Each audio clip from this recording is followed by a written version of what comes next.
Well, funny enough, it was a friend of mine, Fergal Tobin, who I knew through the NUJ, but Fergal's the director of Gilla Macmillan now, got on to greater things. But he just rang me up one day and said, do you know anyone who could write a history of the lockout for us? So I said, no, I said, I can think of a few people, and I sort of went away and thought about it, and I thought, well, I could do it myself. So I just rang back and said, well, look, I'd be interested in doing it myself. So I submitted a contents list to him, and he was happy with that. And now the final book was out of all recognition, but the final book was very big because I suppose, like a lot of people, I thought there was Bloody Sunday, and then you just had this long, boring strike, and how are you going to fill 120, write 120,000 words about it? So I started writing it in a very detailed way. And it was only, because I was working, I was industry and employment correspondent in the Irish Times then, because I was doing it in my spare time, it wasn't really planned in the way you would a book normally. So I just kept doing a bit of research every day or every week, do a bit and add in a bit. So I wrote it on the hoof, as it were, and it just got bigger and bigger. And the trouble is, I reached the point where I knew it was going to get too big, but by then I was locked into this system and it'd be very hard to get out of it again. So I just kept going. But I did discover a lot of very useful things. I mean, I used the Irish Times as sort of the bedrock for research, simply because they had it on microfilm. So every time I either went in early before I started a shift or stayed on late after I finished the shift and went into the library, and that gave me there was enough information there to go elsewhere. Now I looked at the Freeman's Journal and the Irish Independent, which were the other two main papers as well, but then I spent a lot of time in the National Archive and National Library looking at contemporary documents. One things I did discover was how bad some primary sources are, and it's only when you're doing it you realise that you're looking at the Chief Secretary's file, his office, for example, and you're getting a report by a senior police officer or a civil servant to the minister, and people regard that as gospel, but often stuff they had in it was wrong, or it was their personal opinion.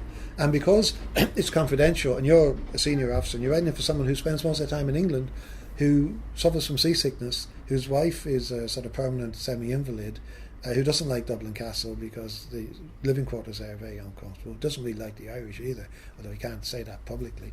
So he doesn't spend much time in Ireland. So he's relying on somebody to tell him stuff, and it's important that we know that. But it's also important that we don't take what this policeman or this civil servant is saying as gospel. Because the beauty of newspapers, however bad they are, and they are awful at times, but the beauty of newspapers is they're in the public domain. So if you get something wrong, or someone doesn't like what you're saying, they write you in a letter, or a competitor to, the Sunday Independent, shoots the Irish Times in public because they got something wrong or distorted something. It was more likely the other way around.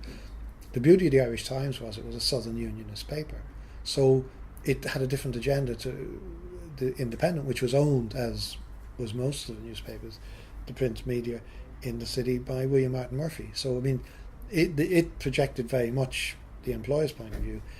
So did the Times to a lesser extent, but the Times was also conscious of things like the rights of minorities.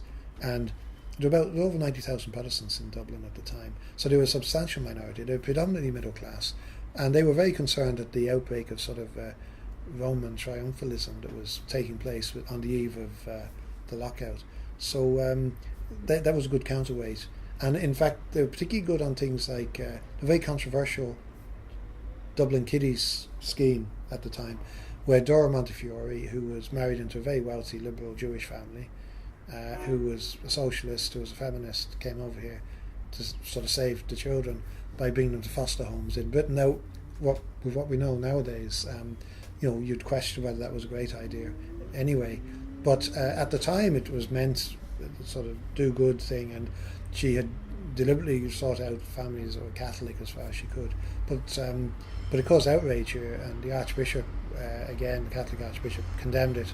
And once the Church condemned it, it was doomed. But and there were some quite remarkable things happened. I mean, the first group of children, about 50 children, were brought down to Tara Street Baths, again, just over the road here. There were public baths then. A lot of people, because they didn't have toilets, let alone bathrooms, would actually use the public baths to wash or do their laundry or whatever. So they brought the kids down there basically to delouse them. to clean them up and give them new clothes. And they're in the middle of doing this, and these priests arrive with a mob from Westland Road Church, and they storm into the bats. I mean, the priests walk into where the girls are and order them all out, and nobody questions this.